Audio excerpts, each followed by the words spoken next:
You wanted the best. You've got the best podcast. The hottest podcast in the world. The Chris Voss Show. The preeminent podcast with guests so smart you may experience serious brain bleed. The CEOs, authors, thought leaders, visionaries, and motivators. Get ready. Strap yourself in. Keep your hands, arms, and legs inside the vehicle at all times, because you're about to go on a monster education roller coaster with your brain. Now, here's your host, Chris Voss. Hi, folks. Chris Voss here from the ChrisVossShow.com, the ChrisVossShow.com. I got to tell you, I almost regret doing that 10 years ago, and then you guys just can't ever stop doing it, and you just run up to me at shows going, the Chris Voss Show, and I'm like, call security, damn it. But there it is. What are you going to do? We love you guys. The Chris Voss Show family is the family that loves you but doesn't judge you, at least not as harshly as your dad that one time you took apart his watch when you were 5 because you thought you could put it back together, and you didn't, and it was his favorite watch. Welcome the scars of Chris Voss's childhood.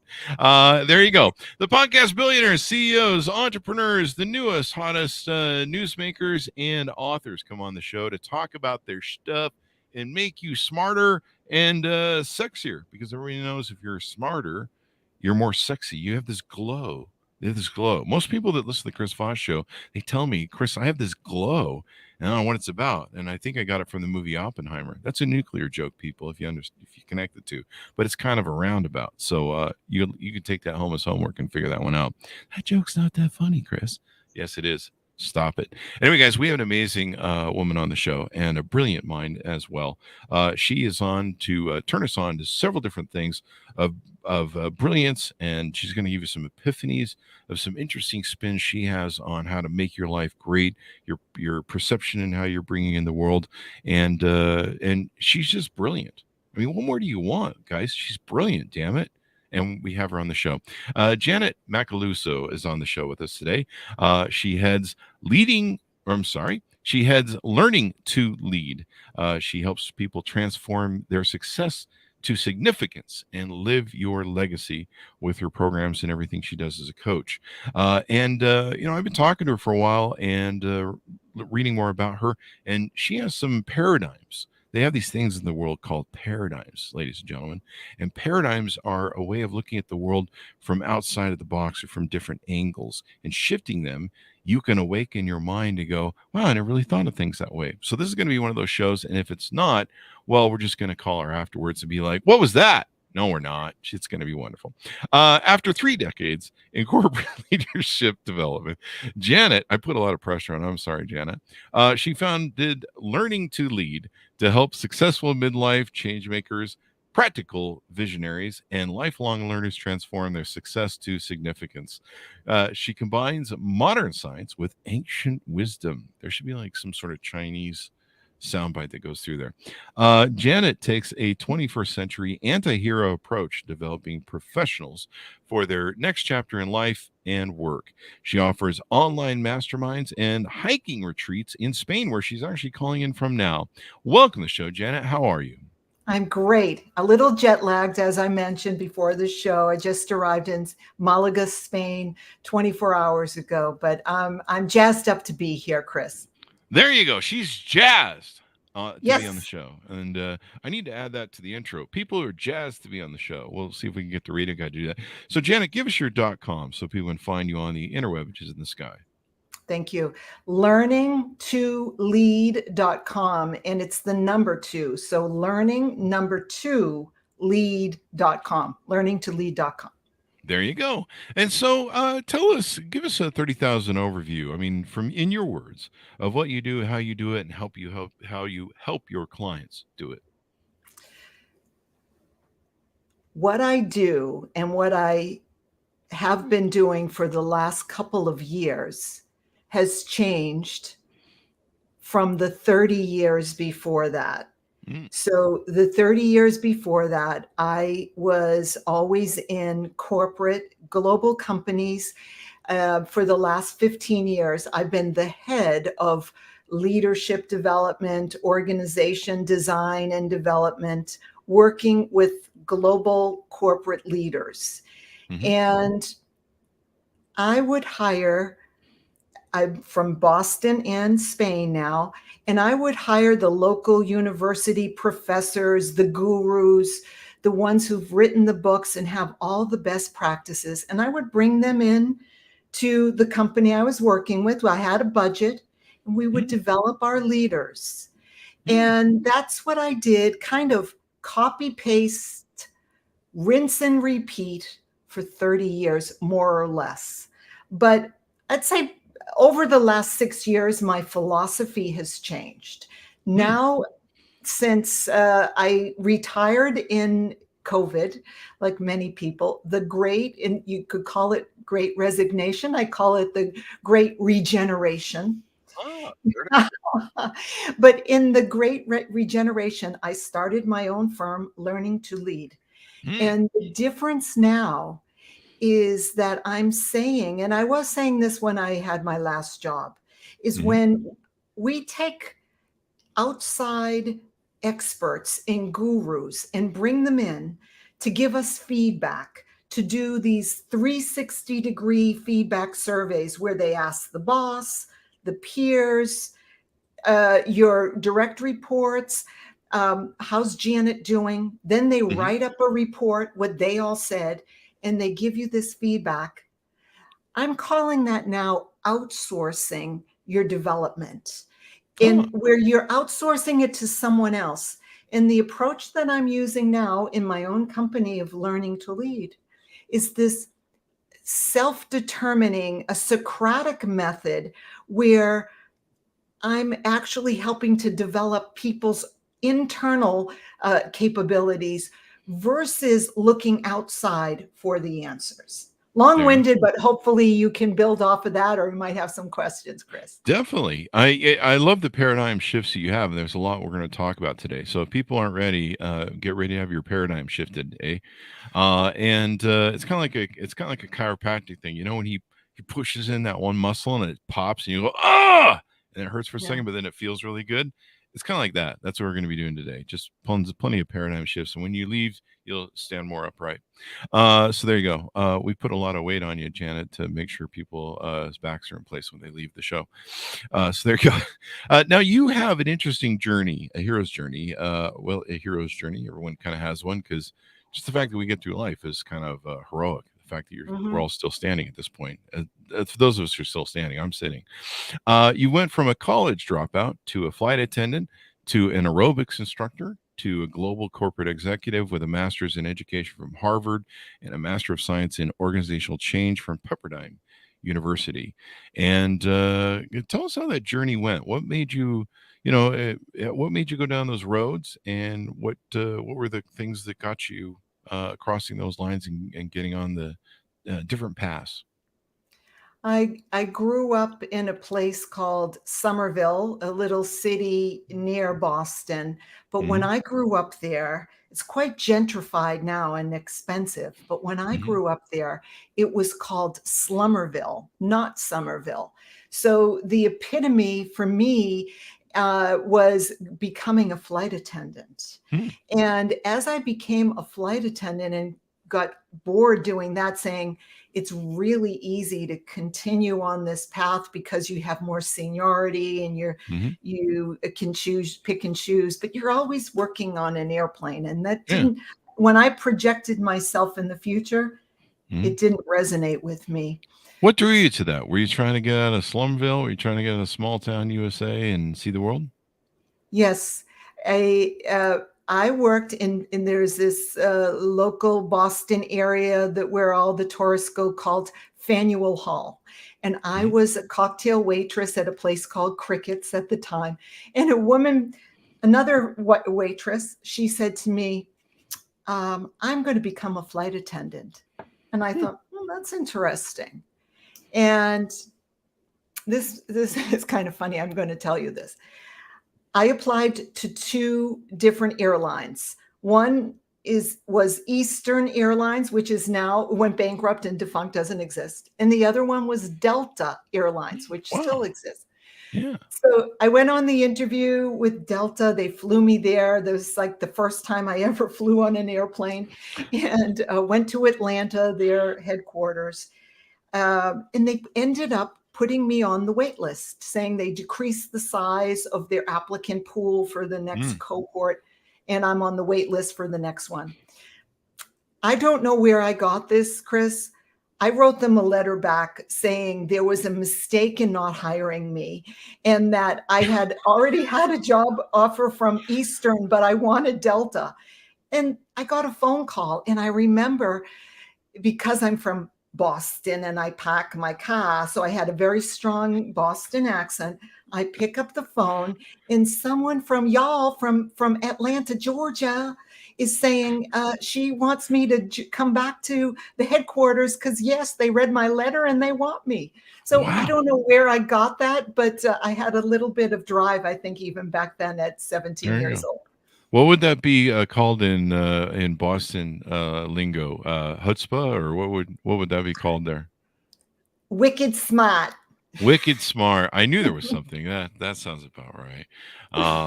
This Wait shows a minute, you. or for those who wicked pissa is also one. Can we say that on the show? Yeah, we're fine. I don't know. Too late. YouTube will be fine with it. It's the 4-letter words that they.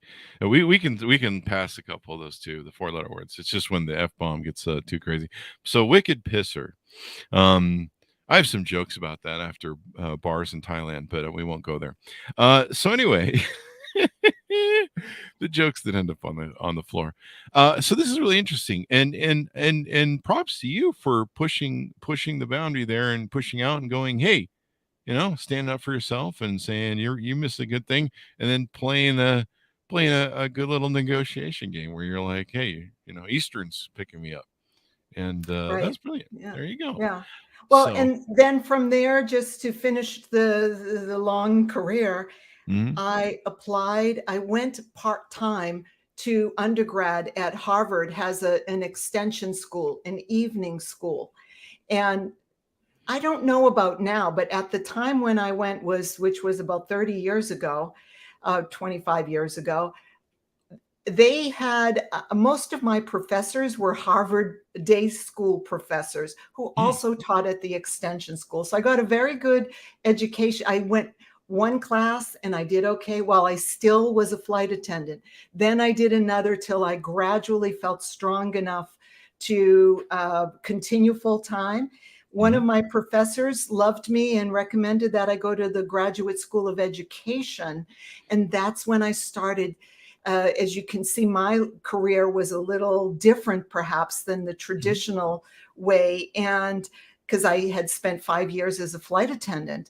And so before I went back to school. And so I loved the idea of learning and developing and growing. And that's when I got a master's in education and continued on from there. What made you want to leave being a flight attendant? I wanted to use more of my brain. Oh, okay. Felt a little bit more of robotic. You can almost do it in your sleep. And it's physically hard. And I wanted to try, but the thing is I didn't cut the cord, sever it completely. I took those baby steps of taking one class and seeing how I did, and then another one before I finally felt the confidence that, geez, I think I can go back to school, my degree, and so I was trying it out before just cutting completely. There you go. And now here you are, 27 years in corporate, and you joined what you call the Great Regeneration and founded your company, Learning to Lead. Tell us what the Great Regeneration is. Let's see. The approach that I take, and this gets back to how my approach is different from what it was. I'm going to educate your folks, as you mentioned, talking about paradigms. Paradigms is a way of seeing the world, a worldview. We might not know, like I have these glasses on, I might not even know that I have a certain paradigm. And I'm going to explain 4 different paradigms for us. There's probably many, but let me start at the paradigm of the industrial age, where back then, there were craftsmen, mostly craftsmen, who were handicrafts making unique work of their own, whatever it happened to be.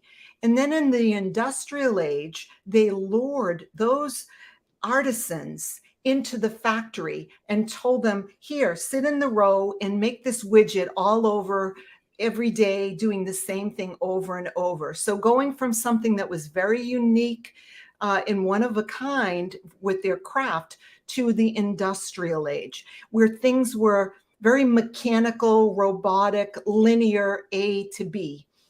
And at the time, what they were trying to do was, if you think about the bell curve, the camel's hump, they wanted everything to be average.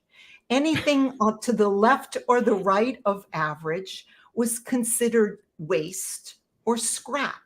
So that makes sense, of course, to perfect the assembly line. But then Henry Ford said, I wanted a pair of hands. They came with a human, because humans have personalities and moods and different levels of energy. And so the psychologists started coming in and saying, wait a minute, from the industrial age, they started saying, I can actually use these behavioralism techniques that we've studied rats in a maze, and we can use the same carrot and stick behavioral methods to train your people. So then we got into the age of the paradigm of behavioralism. And I started doing a lot of that type of stuff. And I want you to think how much of that is still alive today, carrot and stick incentives that we're not even aware of. I'm going to give you two more paradigms. The third one is, wait a minute, now it becomes like the human development movement came in and said, wait a minute, these are humans and they're not rats in a maze. And we need empathy and love and emotional intelligence. This is where most of my work for 30 years focused: building EQ, active listening, sensitivity. This is great. Now, I will say that if we stop here, and this is what I mainly focused on for my career, and many of my colleagues still do, we are leaving development on the table, because there's another paradigm. And that paradigm for the 21st century is a living systems approach, a holistic, not fragment, not trying to break up and fragment and silo and piecemeal like you see in organizations all the time. It's to see the wholeness of us like a living system. And you might be thinking, well, what's a living system? That was my next question. If you take it apart, can you put it back together? Because if you dissect a frog, there you go. You did it to your watch or a frog. If you can't put it together, it's not a living system.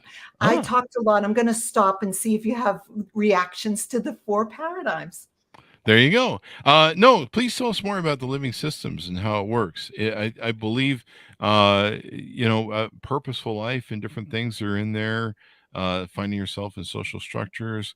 Let's talk a little bit about that and what a living system looks like. I mean, when you say you can build it, what does that mean exactly? If you build it within yourself, externally, or is it a mixture of both?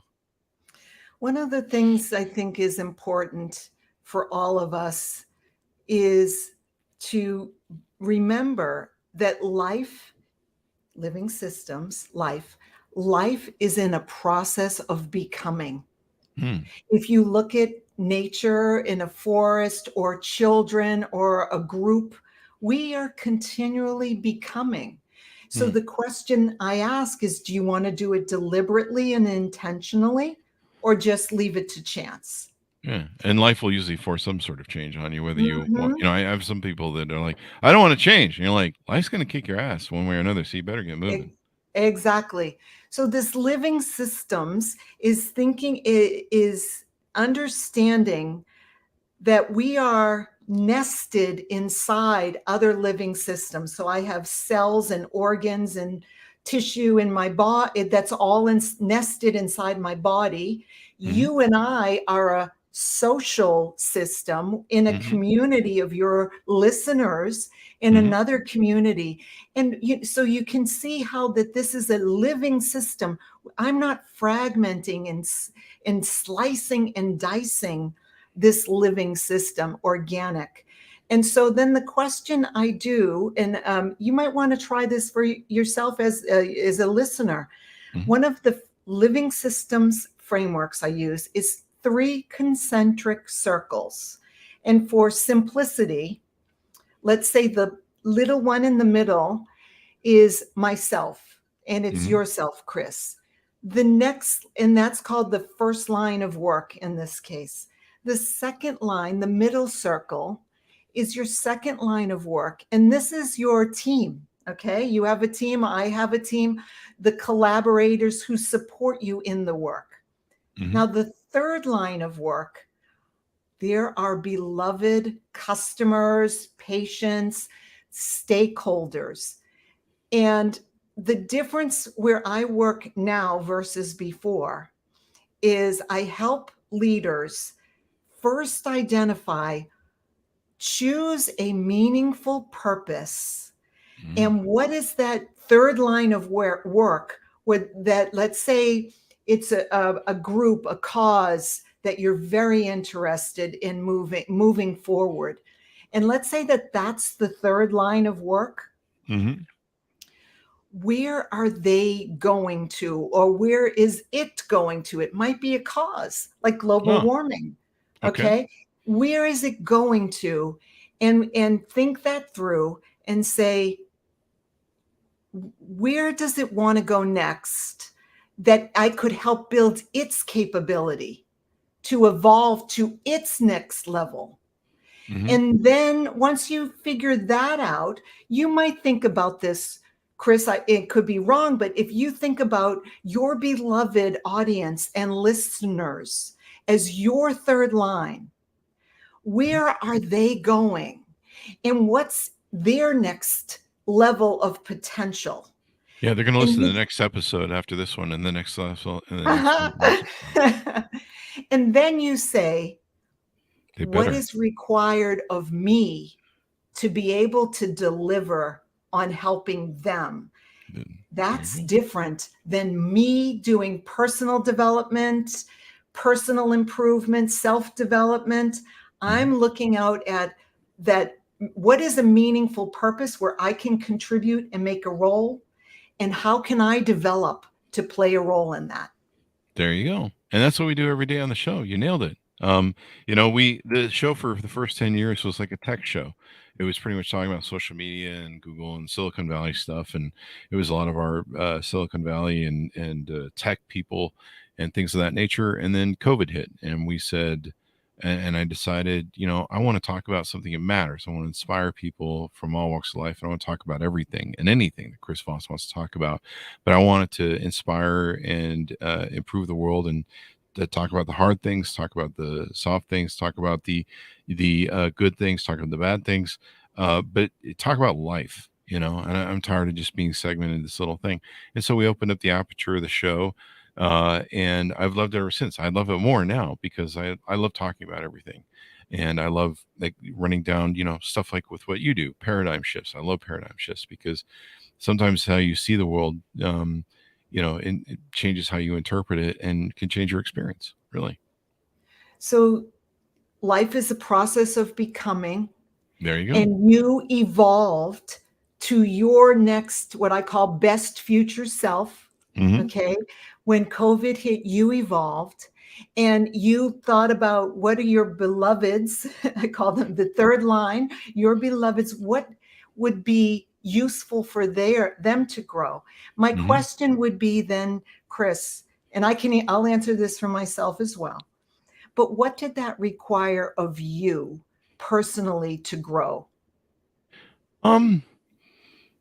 It actually didn't require much for me to grow. I've always been interested in that, but what it did require me to do was every day, and we do this on the show, to try and grow to be a better host, to be a better at bringing great guests to the show and interviewing them, and then serving what do we call it, our beloved Yep. audience. Like, we're gonna have to make shirts for that now.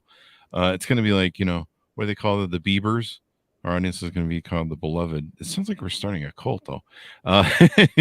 Is it a cult? I don't know. We'll find out. But I get to be king if it is. I just want that noted now. Someone write that fucking down. And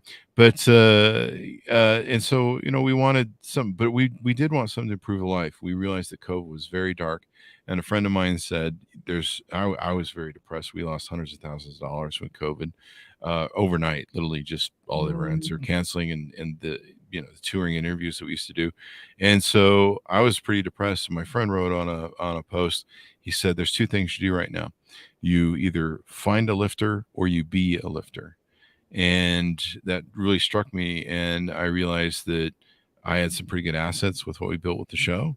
And I had a leadership position that I needed to re-step back into in a dark moment for a lot of people, including myself. And I need to quit worrying about my little pity party. And so I said, fuck it. I'm going to talk about what I want for the first time in my life and everything I want. And I've always been somebody who's tracked everything. So I've always kind of been this madman who keeps a library of that. But to me, it's about contributing to a better world. And if my audience is getting smarter, Darren, don't make me come over there. I will come over there and we'll have a conversation about how you're not smarter. So I love the concept of what you talk about. Do you find you talk about this thing about building a purposeful life and finding your purpose in life? And are there a lot of people that you find really know their purpose in life, or they need to work on discovering it? Thank you for asking that, because I have a specific opinion. There's many books that I have seen, because I study what a lot of what I'm trying to offer people. And there's all these lines and books and programs about find your purpose. It's like it's going to fall down from heaven and I'll trip over it. And now, oh, good. Now I know my purpose. That's a lot of what people are proclaiming to do. I have a different approach, which gets back to looking out in the world, and we're all unique beings. Nature doesn't repeat herself. There's only one of a kind, and we certainly know this with you, Chris. There is. He broke the mold after me, mainly because he was disgusted. So how do I, when I look out and see what is important in the world that resonates with me, and then from there, and you found your place, what you're doing right now, and I'm looking out and I'm saying, wait a minute, I know leadership development. I've changed my approach like dramatically. I probably have annoyed a number of my colleagues, because I say, if you hire someone to tell you the answer, you're outsourcing. So it's about really finding your something that's interesting to you, that you say, this is exciting. It's kind of has my name on it. And it's a little bit scary. Okay. And it probably I have some criteria like that. And so to think about it, and I could play a role. I don't have all the skills. So for example, while I was in corporate for all those decades, I was more of a lurker. I was not on social media. And I just I'm more of a private person. But I realized, am I going to be the puppet or the puppeteer? Similar to when COVID hit and you had to keep your knees bent and pivot. And for me, I said, I don't want to. I'm not. I don't have a predilection to external going out there, social media. But this calling that I have is so strong and compelling for me to help like-minded change people who have like a conscious leaning approach. They want to do more and be more in the world. Then I have to up my game. And I'm on social media now.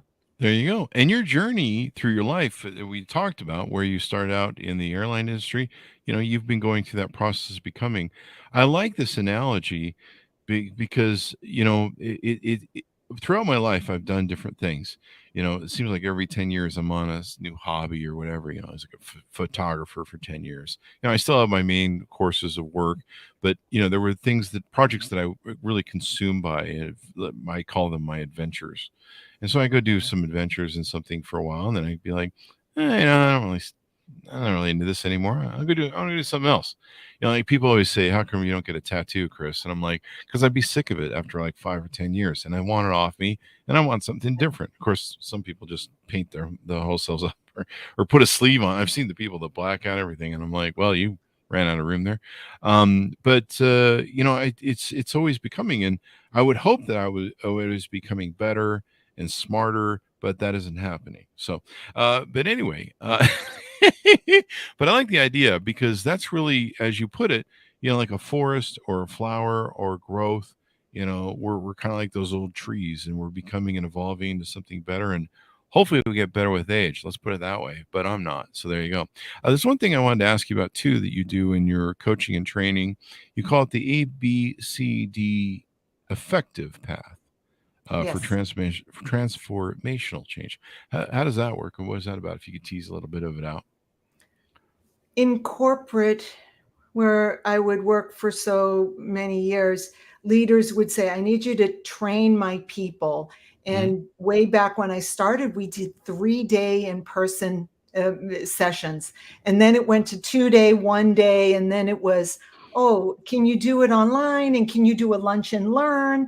It just kept shrinking and shrinking all the time.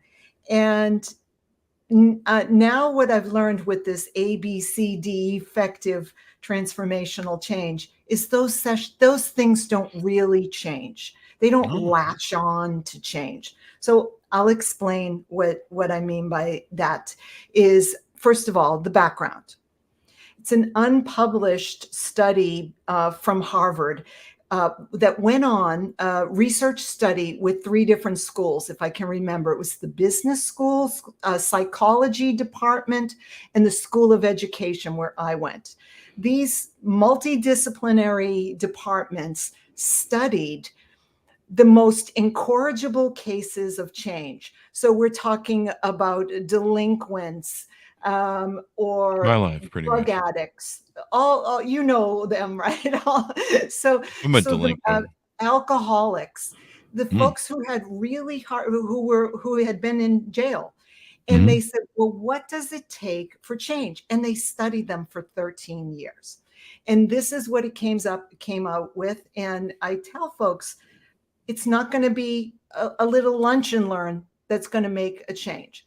So my method is based on this study.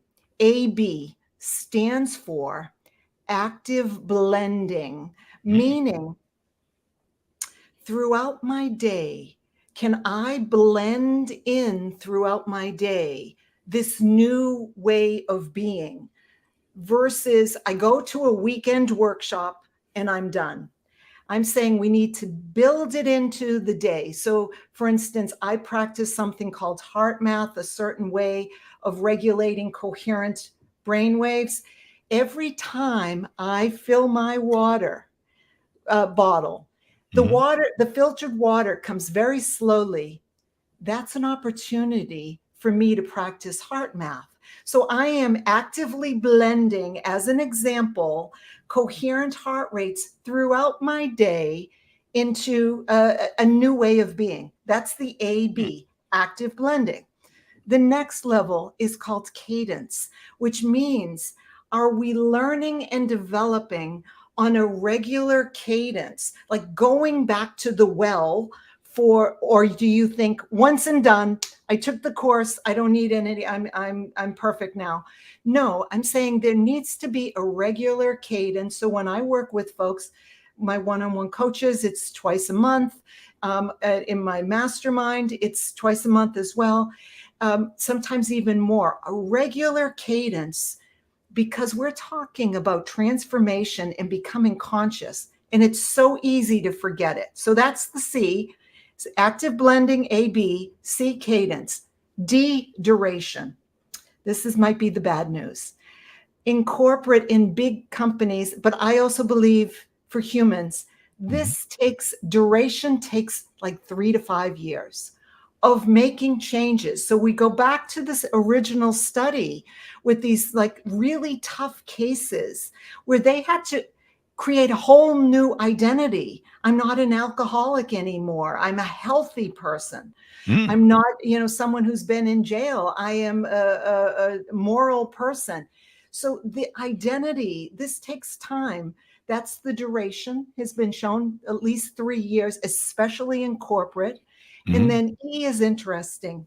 It means environment. And so you might have heard, I think I've heard you say this, Chris, you're the average of the 5 closest people you hang out with. So your environment plays a key role. And are you surrounded by people who are supporting you and uplifting you and helping your growth? That's the ABCDE effective path. There you go. I love those paradigms, and I love thinking it from those different ways. Now, you mentioned some of the programs you do. You do the mastermind, and you do coaching, and you work with people. You even have a place on the thing where they can ask if you're a fit. Tell me about what sort of people out there might be listening. What sort of clients do you work with? Where are they at in their life, et cetera, et cetera?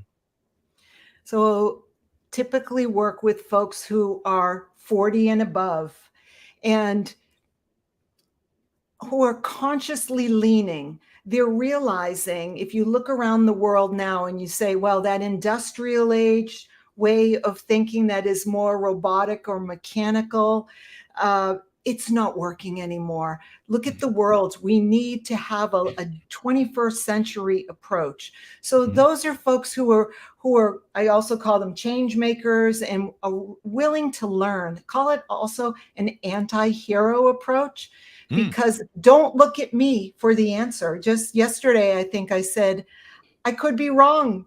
I have a premise, but I could be wrong. Don't trust me.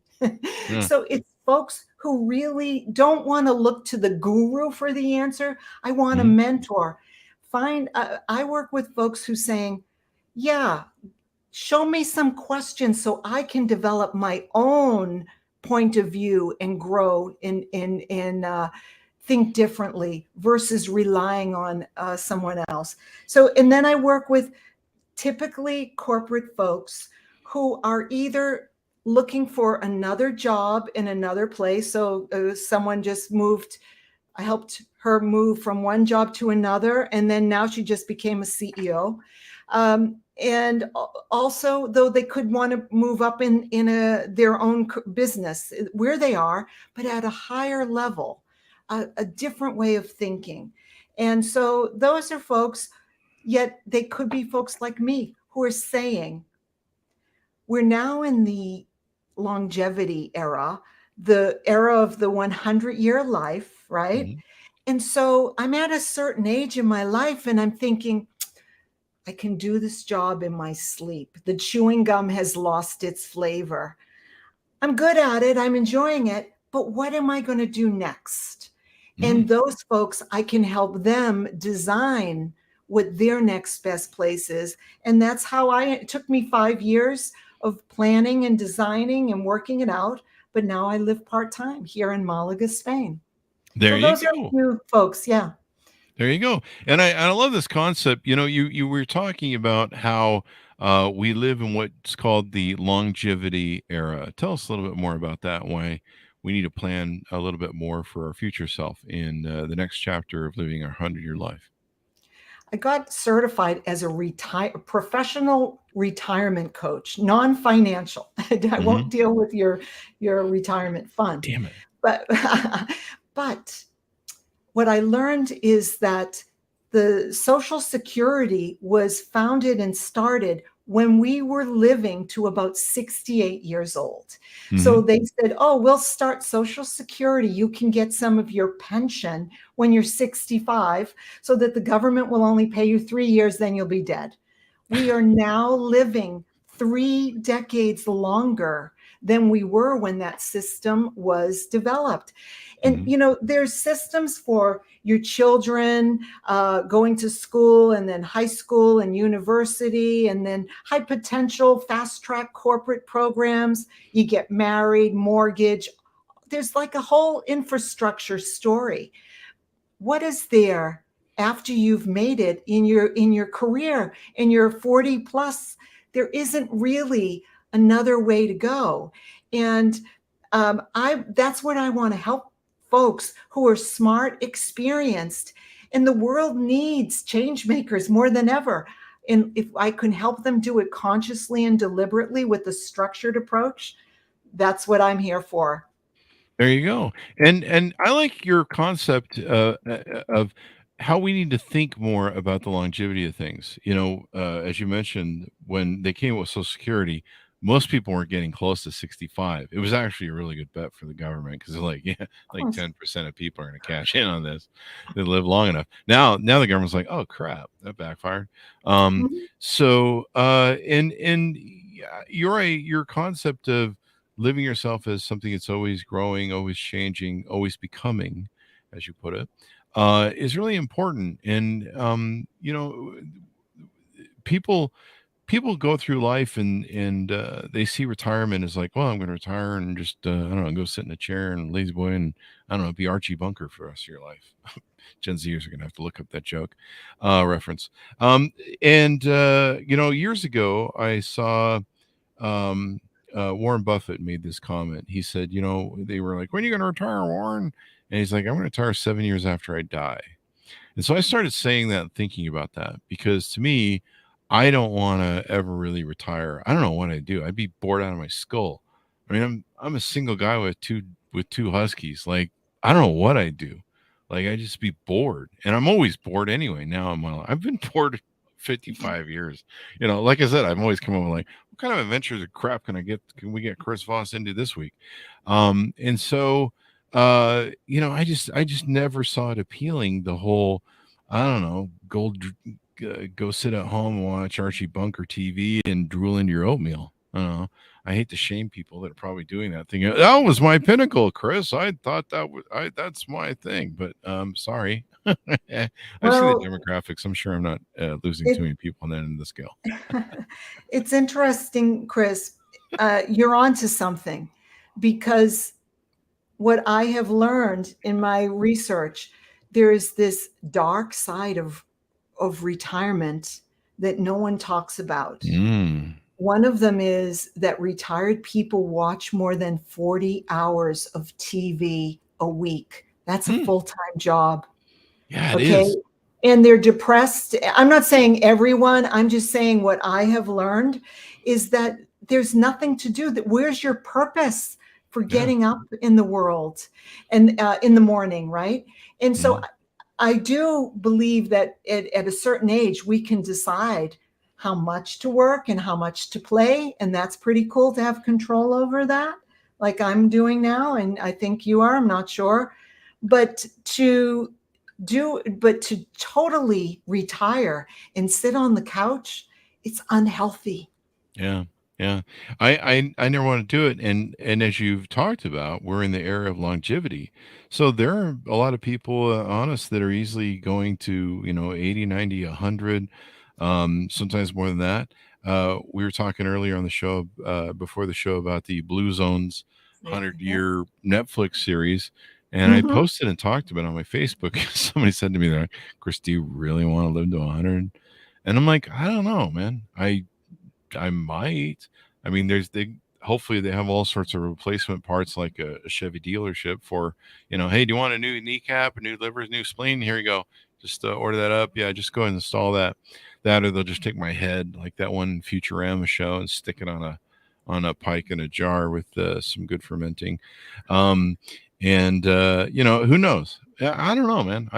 I'm halfway there, so a little over halfway there by 5 years. Halfway there. Me too. If you're healthy, what would you? I think you could, and I'm not sure if you have learned about this, but around 40 years old, our intelligence, the way our brain works, moves from something that, as in our younger age, was called fluid intelligence. And if you've been around kids, I know with young people, I'm saying something and then all of a sudden they get it up on the screen and they know everything about it. And that's the fluid intelligence is for the younger folks. Once you hit, I think it's 35 or 40 years old, we have what's called crystallized intelligence, and we're able to see patterns. We have more wisdom. We're better mentors for younger folks. We have more experience. So for me and for the folks that I work with, it's how to be able to gather this crystallized intelligence and the experience that we've earned and use it our way in the world. There you go. There you go. I love the concepts and brilliance that you put up there, and you do a lot on your website between all the different features that you have and what goes into it. And I think that's what's really amazing. You let me see if I can pull these up. There was a whole list you had of the different coaching aspects that you do. You do certified heart math coach, search inside yourself, professional retirement coach, the immunity to change facilitator, tiny habits coach, high performance coaching, and professional coaching. That's a lot of certifications you got going on there.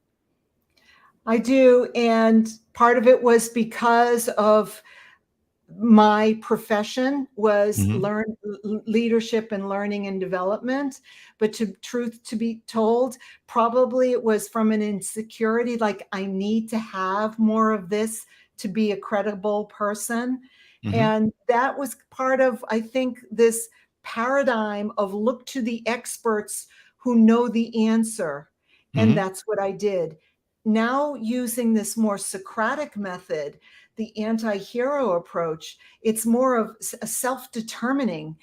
Myself and the folks I work with, building their own premises and beliefs on their own lived experience. It's quite different than following the guru. There you go. Well, it sounds like you're becoming too. You're constantly Thank improving you. and growing. So this is people coach what they know is a reflection of their own life. So how can people onboard with you? How can people reach out to get to know you better? I actually see there's a tab on your website. How can people reach out to you and see if they're a good fit for working with you? So I'm on LinkedIn, Janet Macaluso, Macaluso. That's one. My website again is learning2lead.com, learning2lead.com. And I would say, and then my email directly is janet@learning2lead.com. So I mentioned I do one-on-one coaching. I also have a mastermind going on. And also I do corporate work with corporations. I don't do a lot of that because it's very customized, but I do work with leadership teams and organizations on their how to apply a more conscious approach, a more living systems approach to their stakeholders so that they're helping to evolve the capability of their people as well and their customers. So those are the three ways that I work: coaching, mastermind, or a few corporate clients. There you go. That's awesome sauce. And they can reach out to you as well.